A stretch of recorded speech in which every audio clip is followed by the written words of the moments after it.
Delhi blast से पहले आतंकी उमर के दिमाग में क्या चल रहा था।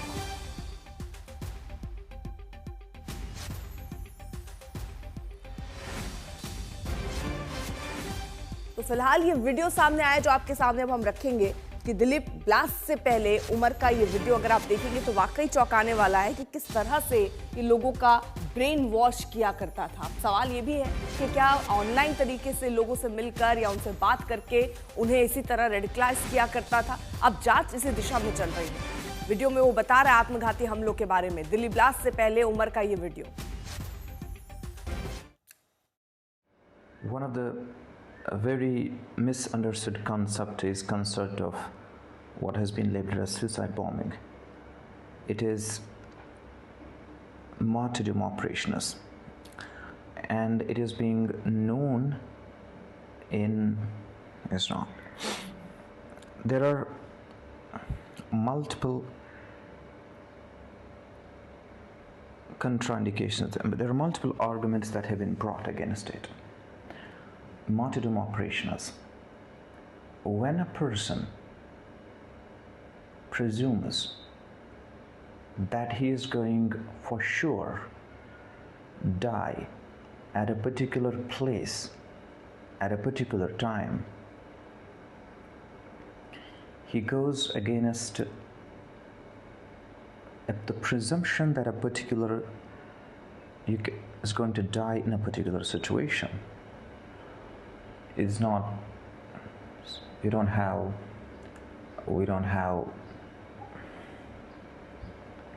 situation. अरविंद ओझा हमारे साथ हमारे सहयोगी इस वक्त जुड़ चुके हैं। अरविंद, इस वीडियो के बारे में क्या जानकारी मिल रही है? हालांकि ऐसे क्या वो ऑनलाइन ही लोगों से बात करके उनका ब्रेन वॉश किया करता था, ऑनलाइन क्या क्लासेस लिया करता था, क्या जानकारी मिल पा रही है? देखिए, इस तरह के जो टेररिस्ट होते हैं वो ऑनलाइन रेडिकलाइजेशन भी करते हैं। ये आतंकी उमर मोहम्मद उर्फ उमर नबी का वीडियो है। वही उमर नबी जिसने लाल किले के बाहर कार बॉम्ब से फिदाइन हमले को अंजाम दिया था। और अगर इस वीडियो को आप गौर से सुने तो ये जो फिदाइन अटैक है उसको जस्टिफाई कर रहा है, ग्लोरीफाई कर रहा है। ये कह रहा है कि जब किसी को पता चलता है किसकी मौत है तो मानसिक स्थिति उसकी गड़बड़ हो जाती है और वो मौत को ही मंजिल मानता है। ये दरअसल आतंकी उमर के बारे में जो आज तक ने पहले ही बताया था, जो खुफिया एजेंसी के सूत्र हैं वो बता रहे हैं कि ये काफी रेडिकलाइज था और दूसरों को भी फिदाइन अटैक के लिए तैयार कर रहा था। इस वीडियो में वो फिदाइन अटैक को जस्टिफाई कर रहा है और जाहिर सी बात है जो एजेंसी के सूत्र बता रहे हैं कि ये कोई ऑनलाइन क्लास चल रही थी और उसमें देखिए कितनी फर्राटेदार ये इंग्लिश बोल रहा है। ये व्हाइट कॉलर टेररिस्ट है और शायद इसी वजह से एजेंसीज को इस मॉड्यूल के बारे में जानकारी नहीं मिल रही थी। 10 लोग अभी तक गिरफ्तार हुए इस मामले में, जिसमें कई डॉक्टर हैं, कई लेडी डॉक्टर है, सर्जन है। जो शाहीन शाहिद है, जो जैश की महिला विंग की लीडर बताई जाती है, वो तो सर्जन है। कई डॉक्टर हैं, ये आम लोगों के बीच रहते थे, आम लोगों का इलाज करते थे और इन्हीं में से था ये उमर जिसका वीडियो आज तक पर हम दिखा रहे हैं। यही वो आतंकी है जिसने लाल किले के बाहर कार से फिदाइन अटैक किया और आज तक ने सबसे पहले बताया था लाल किले के बम धमाके के बाद ही कि ये एक फिदाइन हमला है और 7 दिन बाद आज तक की खबर पर एनआईए ने अपनी मुहर भी लगाई। लेकिन ये मॉड्यूल कितना खतरनाक था आप अंदाजा इसी बात से लगा सकते हैं कि ये जो आतंकी उमर इस वीडियो में इंग्लिश में जो बातें कर रहा है उसमें दरअसल वो लब्बो लुआब यही है कि वो सुसाइड अटैक को एक तरीके से जस्टिफाई करने की कोशिश कर रहा है, लेकिन अलग अलग तरीकों से। ये रेडिकलाइजेशन का एक तरीका होता है, इनका एक चैट्स ग्रुप होता है, एक टेलीग्राम पर एक ग्रुप बनाया जाता है सोशल मीडिया का, उसमें कई लोग जुड़ते हैं, उसमें सब अपनी अपनी बात रखते हैं और डिबेट के जरिए, एक डिबेट होता है, उस डिबेट के जरिए एक दूसरे को रेडिकलाइज किया जाता है। आप देखिए, कल दानिश नाम के एक शख्स को जम्मू कश्मीर से एनआईए की टीम ने गिरफ्तार किया है। उसने खुलासा किया कि उमर दानिश से ड्रोन बनाने की तकनीक वो सीख रहा था और ड्रोन बनाने के लिए कहा था। ड्रोन क्यों बना रहा था? हमास स्टाइल में अटैक करने की प्लानिंग थी। तो ये मॉड्यूल बेहद खतरनाक था और ये मॉड्यूल जो 2900 केजी जो विस्फोटक इन लोगों ने फरीदाबाद में इकट्ठा किया था, 2900 केजी एक्सप्लोसिव मटेरियल काफी बड़ी मात्रा होती है इसकी। तो दरअसल ये लेकिन अरविंद जरा जरा इसकी शुरुआत में आपको मैं लिए चलती हूँ, क्योंकि इतना बड़ा मॉड्यूल जिसको ये इतने सालों से बना रहे थे, व्हाइट कॉलर टेरर था, हम देख रहे हैं कि कितने सालों से प्लानिंग और फंडिंग सब चल रहा था इसमें। लेकिन अगर हम इसके खुलासे पर नजर रखें तो जम्मू कश्मीर में एक पोस्टर लगता है और उस पोस्टर से खुलासा होता है। आपको लगता है कि ये लोग इतने दिमाग ये कम इस्तेमाल करेंगे कि कोई ऐसा पोस्टर ले आए जिसके बाद यहाँ गिरफ्तारी तक बात आ जाए और इनका पूरा मॉड्यूल खत्म हो जाए? अर्पिता, आपका सवाल बहुत सही भी है और सटीक भी है, और यही सवाल हमने एक अधिकारी से पूछा था। दरअसल ये जो ग्रुप है, ये जो एजेंसियों को गुमराह करने की कोशिश कर रहा था। जो पोस्टर लगाए जाने थे, उस पोस्टर को कहां लगाया गया? जम्मू कश्मीर में। मॉड्यूल पूरा कहां खड़ा हो रहा था? बारूद कहां इकट्ठा किया जा रहा था? फरीदाबाद में। तो जम्मू कश्मीर में जैश का पोस्टर लगना, लश्कर का पोस्टर लगना कोई बहुत बड़ी बात तो नहीं है। पहले भी आतंकी इस तरह के पोस्टर जो हमारे सेना के जवानों के खिलाफ लगाते थे, हालांकि सेना फिर उनको उसी भाषा में जवाब भी देती थी और देती रहती है। तो ये पोस्टर लगाया गया था जम्मू कश्मीर में, लेकिन गलती ये हो गई कि जो पोस्टर लगा रहा था वो सीसीटीवी में कैद हुआ। उसके बाद फिर इन्वेस्टिगेशन पहुंची धीरे धीरे करके, और लंबा ऑपरेशन चला है। ऐसा नहीं है, जब ये पोस्टर लगा है उसके बाद धीरे धीरे करते हुए फरीदाबाद तक जो पुलिस पहुंची है।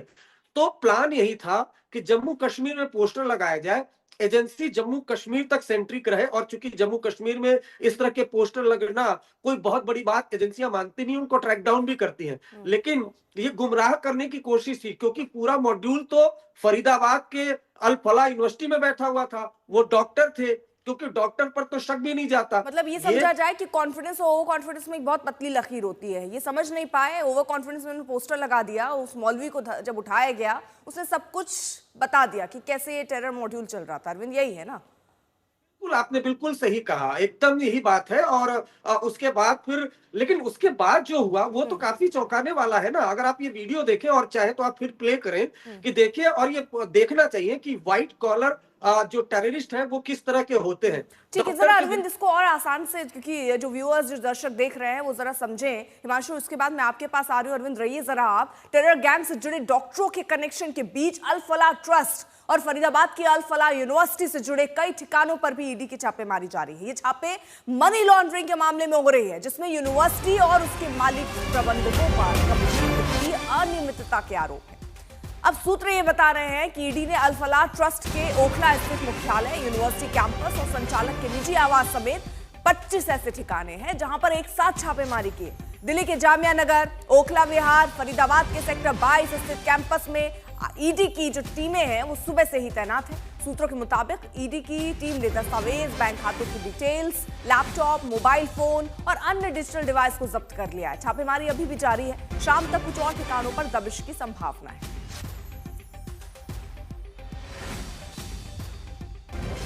दिल्ली के लाल किला के पास हुए ब्लास्ट को लेकर जांच लगातार जारी है और इसमें अलग अलग एजेंसियों के द्वारा जांच किया जा रहा है। इसी कड़ी में मंगलवार को ईडी की टीम कई जगहों पर इस सिलसिले में जांच कर रही है और सर्च ऑपरेशन चला रही है। इसी कड़ी में दिल्ली के शाहीन बाग इलाके में भी जो ईडी की टीम है वो पहुंची है और यहाँ पर जाँच कर रही है। आप देख सकते हैं यहाँ पर पुलिस की जो टीम है वो तैनात है और बताया जा रहा है कि यहीं पर सुबह में जो ईडी की टीम है वो यहाँ पर पहुंची थी और ये बिल्डिंग बताया जा रहा है, इसी में जो है ईडी की टीम पहुंची है और जांच कर रही है। बता दें, जो जांच का दायरा है वो कई जगहों तक फैला हुआ है, कई जगह तक पहुंच रहा है। इसी कड़ी में अब ये तार शाहीन बाग तक पहुंचे हुए हैं और शाहीन बाग में भी आज जो है टीम है और यहाँ पर पहुंची हुई है और जांच कर रही है। वहीं यहाँ पर एहतियातन जो पुलिस की टीम है वो यहाँ आसपास तैनात कर दी गई है ताकि किसी तरह की स्थिति ना बिगड़े। बता दें, जो लाल किला के पास ब्लास्ट हुआ था उसको लेकर के कई एजेंसियां जांच करें। इसमें अब ईडी भी शामिल हो गई है क्योंकि इसमें विदेशी फंडिंग की भी बात सामने आ रही है। तो इस सिलसिले में जो मनी लॉन्ड्रिंग की बात है उसकी जांच को लेकर के ईडी शामिल हुई है और ईडी आज कई जगहों पर पहुंची हुई है और सर्च ऑपरेशन चला रही है। इसी कड़ी में शाहीन बाग इलाके में भी ईडी की टीम पहुंची है जो जांच कर रही है। आशुतोष कुमार, दिल्ली, आज तक।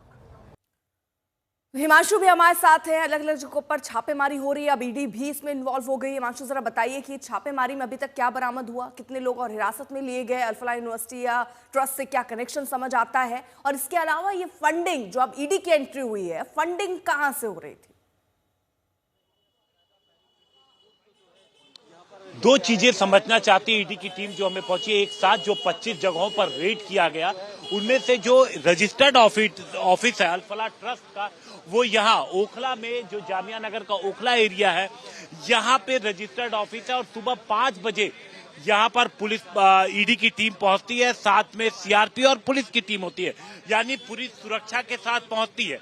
अब दो तरीके के दस्तावेजों की तलाश है। एक कि कहां से किस तरीके से फंड या डोनेशन अल फलाह ट्रस्ट ने लिया है, और जो ट्रस्ट को पैसा आया है, चाहे वो किसी भी तरीके से आया, डोनेशन के रूप में आया हो, इन्वेस्टमेंट के तौर पे आया हो, उन पैसों का इस्तेमाल कैसे और कहां किया गया। क्योंकि जब एनआईए की एंट्री होती है और एनआईए दिल्ली बम धमाके की जांच करती है, तो कुछ सोर्स और सुराग मिलते हैं।